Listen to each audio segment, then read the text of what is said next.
and welcome to The One Show with Matt Baker. And Alex Jones. Now, we have two British stars on the show tonight. We do. The first is Bob.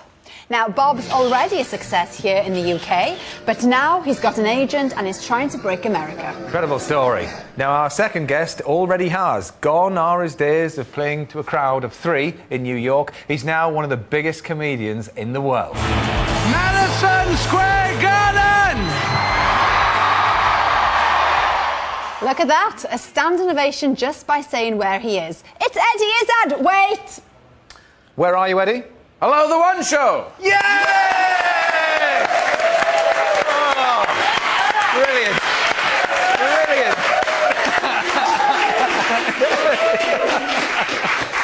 These people are very good. Now, the reason why Madison Square Garden was so important was because I started in an 80-seater. I did start, not quite a 3-seater, but an 8... No, my first show was in Washington Square Park. It was a street show to about 3 people. Yeah. And so to Madison Square Garden, I felt that everyone had ever seen a show that I'd done in New York came to that gig. It was a bit like, it was like a history gig. It was like 15 years of building up. Because some people have rocket careers, and I have this sort of slow balloon type career. But eventually goes up, and it will keep going up forever unless birds attack the place. That's it. Brilliant. Now, obviously, you spend a lot of time over in the States. Where were you first thing this morning when the news came in of Obama? Well, I was here. I came in 2 days ago. I try to be mostly here, but I'm mostly everywhere on the planet. But I was 4:20, and I just couldn't watch the telly because I wanted Barack Obama to win again, and I was too scared. Everyone was... It was a real nail-biter. Yeah, it was a real nail-biter. And I got nails, texted, and suddenly at 4:20, ping, this thing says, "We've won!" And then I'm up and I'm watching the telly and it says, and he hasn't conceded, Mitt Romney hadn't conceded defeat. Yeah. And so I thought, oh no, it's not going to be one of those ones where they say no and then they change their minds. So I had to watch for 2 hours there. It was about another 2 hours before they said yes. So are you all right? Are you a bit tired now then? Are you, I am tired. I am a bit weird in the brain, but I'm here. Good. We've won. And I support Crystal Palace, and we won 5-0 last night. Oh, there's lots of winning going on. Insane. We're first in the Championship League. And we won the Tour de France and good night all round, and the Olympics and the Paralympics. It's all great. It's a phenomenal year for human beings, not for Republicans and right-wing people. But there we are. Well, Eddie. Well, as ever, Phil, you were the last to leave the party. I was indeed. It didn't help. Now, tell everybody where you heard the result in the end. Well, we all got thrown out at 4 o'clock. Why? I don't know, but we were all ushered out at 4 o'clock, so I was in the cab on the way home, listening to the radio. We've been there for hours waiting for this. So the whole embassy, they emptied the whole embassy? They emptied the whole embassy out at 4 o'clock. Security guards and everyone? Well, I think they just run in there and stolen... Yeah, I think they left a few of the guys with guns in there. Well, Phil, it looked like you were having a great time, but to be honest, I mean, you'd be the first to say that you didn't know an enormous amount about American politics. No, but I went down there with my eyes open and had a great evening, and I did sort of get into the swing of things. It was great fun. Lots of hollering and cheering going on and everything. Yeah. So. But you started like this in art, and look where you are now. Well, there you go. Now, with your newfound knowledge... Absolutely no. So Obama's still president, basically. Yes, he is. But with your newfound knowledge, give us some stats on the difference between the American elections and the UK. Yes, well, it's difficult to compare because we're a little tiny country and they're, massive. But UK parties spent last year $31.5 million on the general election in 2010, whereas over in the US, the election could reach $5.8 billion. So that just goes to show how much money they throw at it all. You can compare because we're a fifth the size of them. So if you multiply by 5, that's about 150 million. If we were their size, and with our system, we'd spend 150 million. They spent almost 6 billion. Yeah, so that's a lot. That's a lot. But just to sort of put it into context, though, last year, though, the Americans spent over $7 billion on crisps. Oh, no. So there you go, Eddie. There you go. I don't know what to do with it. Now, this is the interesting thing for you, because you are massively into your politics. So looking on both sides of the Atlantic. Well, I'm into people who generally around the centre, left, centre right, round that radical moderate. That's what I am. Their right-wing politics, their Republicans have been pulled right over to the right by the Tea Party. So it was a real danger if they got in, that America would go crazy. But is it worth throwing all that money? And they changed the rules so that they could put in billions. Before the last election, they didn't spend this much. So it was like the Republicans were trying to buy the election. So. And in the end, we're left with the same result after all that. Which is great and is positive for racism, for anti-racism around the world. To have a black man be elected twice as a president, I think that's brilliant. And it's a great future for the world. Yeah. And how did your mate Mitt take defeat? My mate Mitt. Yes, that's really tell a little us the bit. I didn't even know story his name was Mitt, actually. He kept saying he's Mitt. Well, who's Mitt? I thought I was mishearing it. But no, he took it with good grace, through gritted teeth, but he's quite used to it because he ran for nomination in 2008 and lost out to McCain. McCain, sorry. His father, that's a chip, isn't it? I'm thinking chip. McCain. Phil, we already did the disclaimer at the top. We all said, there you go. And then his father ran as a Republican nomination for president in 1968. He withdrew, and his mum ran for Senate in 1970, and she lost. So they're kind of quite used to it in that. Phil, on US politics. Thank you. Phil, did a great job. We might call on you next time, Eddie, though. We might call on you. Anyway.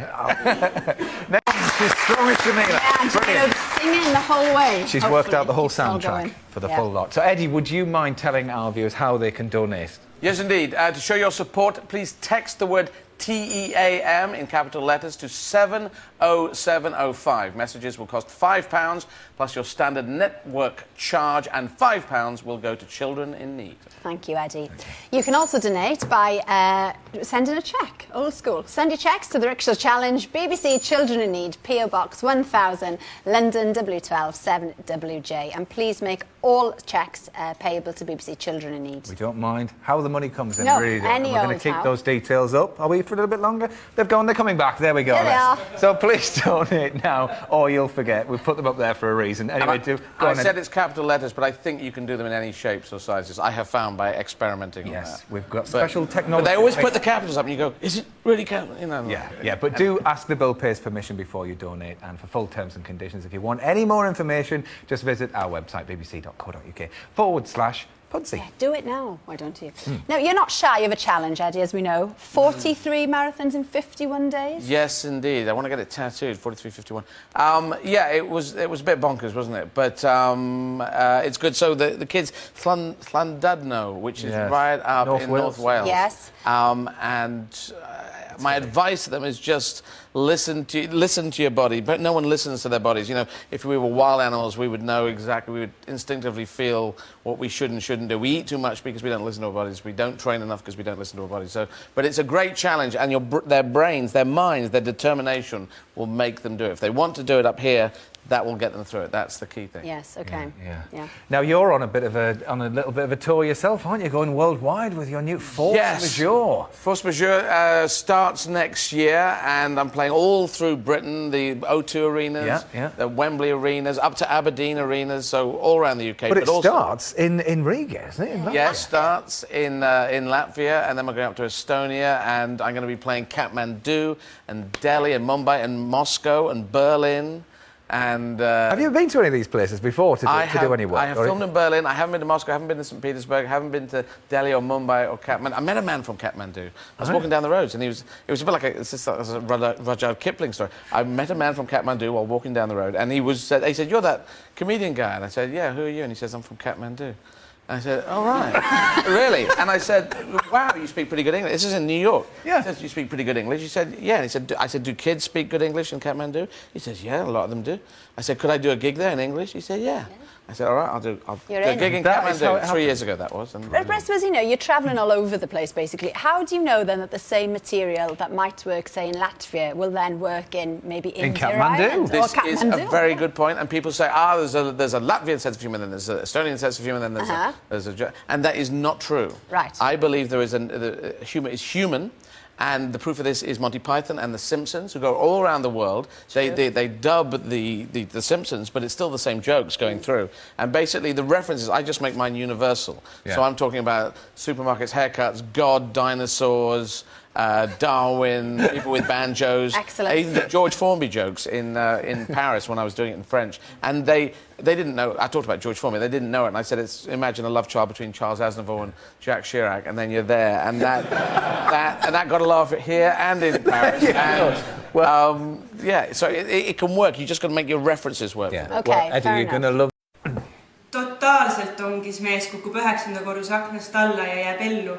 pääseb ilma igasuguste vigastusteta ja kui inimesed, kes tema ümber on kogunenud, küsivad ta käest, mis juhtus, vastab mees, ma ei tea isegi, ma just jõudsin siia.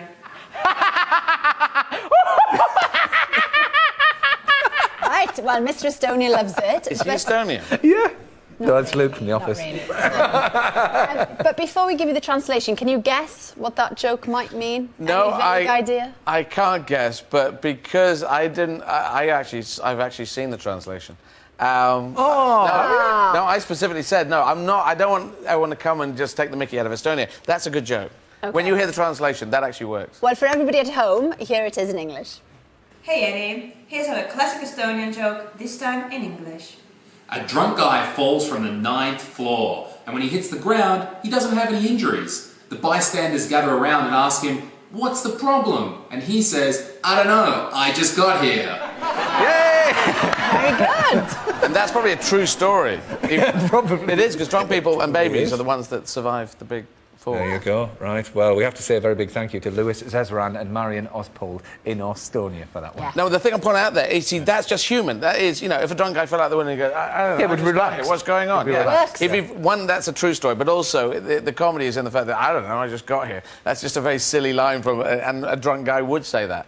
Yeah, that, you could do that anywhere. You could do that in English, you could do that in Estonian, you could do that in Russia. Yeah. You know, I'll do one about pigs with guns, but anyway. No, maybe not now. Great. Now, a man who is... There, Eddie, you went, didn't you? You did a documentary. You visited some of the houses that you grew up in Swansea and Bangor in Northern Ireland. Yes, well, particularly the one in Bangor in Northern Ireland. I ran the marathons through both of them as well. But yeah, I went back to the one in Bangor. What was it like for you? It was very weird because Mum was alive then, and it was a fun time. We had a gang that I played around with, that, you know, of kids, and it was just fun. Northern Ireland before the Troubles. I didn't even know anything of politics, of course. I was 3, 4, 5, and it was just the best time of my life. Yeah. But just seeing the front door and putting yourself back in that, it's Must be Well, also they had strange. the same carpet. Did they? Yeah, the same carpet was in the thing, which was bizarre because we'd taken the carpet with us, and they bought from the same guy the same carpet and put it down. They liked it that much? Well, it is odd. I came and said, "This is the carpet. This is the carpet," and Dad said, "Yeah, we took it, and then they got some more of the same carpet." So You didn't have a cat, did you? No, we didn't. didn't? Well, we did have Oh. one cat, but my brother was allergic to cats. So Okay, well, So here it we was go. dogs after that. Because it's time to meet Bob. Here he is. He's very talented, Bob. There we go. Look, Bob has fans all around the world. He even has a Hollywood agent handling the film rights to his story. What a story it is. It's lovely. All because of how he changed James. Now, the book James wrote about Bob is a bestseller, but that hasn't stopped Bob doing what he likes doing best. Well, apart from shoulder balancing, he enjoys busking with James on the streets of London. She said, take me anywhere. Bob loves the attention when we're out busking. He just loves to perform for the audiences, and he knows he's a complete superstar. I put a blanket down for him on the floor in front of me, and he just sits on it quite happily, and I get on with playing the guitar. Thank you very much. Bob and I first met when I came back to my supported housing program, and after a while of realising that he didn't belong to anybody, I took him in. So what is his name? Bob. Mr. Bob. Hiya, Bobby. I've written a book about Bob and my adventures together and how he's changed my life and given me structure. We have the book. You do. Bob is the best companion in the world. Never lies to me, never deceives me, except for when it comes to food. He loves me and I love him. And Bob and I, we've created a very special bond, which I've never known from another cat in my life. And what a Bobby Dazzler he is. I mean, James, he looks absolutely beautiful. Oh, he's a superstar. He's changed my life. Yeah. It's just, you know, he's so intelligent. He started following me around a few years ago after I nursed him at health. He'd been in a fight. Yeah. He was hiding in my building, and I haven't looked back, you know. Taking care of someone else instead of myself has just completely turned my life around. Now, is this story going to be made into a film? That's the question. How confident are you? more and more every day. If you'd said that to me a year and a half ago, I probably would have laughed quite hard about it. And if you said I'd be sitting next to Eddie here, you know, I would definitely have laughed about it. You know? Well, I was a street performer for 4.5 years, so, you know, I know the street. It's interesting that you being at one with the cats, because you're on the street, you are at one with everyone coming out, because it's, that's where you don't actually... I wasn't actually sleeping on the streets, but I just lived there, though. But the fact that you met a cat and got on with him and he got on with you is great. He's just so intelligent. He does little tricks for the audiences and things. Bob, you going to give me a high five? Look at that. So obviously this Hollywood agent saw how talented Bob is and was amazed by this story. It's the same agent that came up with the Marley and Me. Well, it's the same Hollywood agent that is currently trying to get it sold. So who knows, you know? As I said, everything's sort of snowballed. I mean, we've sold, we've been non-stop in the top 10 for 40 weeks now. And your book, I mean, the story, it is just incredible. And it's a good time for ginger cats, because we hear in the news today, fresh from California, isn't it, Alex, that the Californians love ginger cats. Yeah, tabbies apparently too much attitude. Yeah, white cats are too aloof. And black cats are too mysterious. Now, would you agree with this, Eddie? I mean, you haven't had a cat, but you've had a dog that behaves like a cat, you were telling me. Yes, I mean, I do like cats, but I never had... Well, I think there was a cat. I was too young to know about my... It's a ginger cat, though. Yeah, well, I mean, he's cool. He's interestingly not looking at me at all. But He's watching himself on the monitor. Oh, is he doing that? He's that much of a pro. He knows when his close-up is, you see. He's just checking. No, has it changed? Cool cat. He's got this sort of... He's got this strong quality of just sitting there and calm, and cameras he doesn't give a monkeys. No. Bob is a one of a kind, and that's why, you know, I had to do the book about him, you know. Of course. It's just, you know, when I got offered the chance by my agent, Mary Patchinoff, I just had to snap it up, you know. You know, she said, would you like to do your story? I was like, yeah, right, sure. Well, we're glad you have. We're so glad here we are now. Have. Good luck with the film and the book. It's called A Street Cat Named Bob, and it's out now. Thanks to all of our guests today. Eddie's mammoth tour of the world, Force Majeure, starts in March, and then it'll be arriving in the UK from May. Tomorrow we'll be here with Darrow Breen, won't we? See you at 7. Thanks again, Eddie.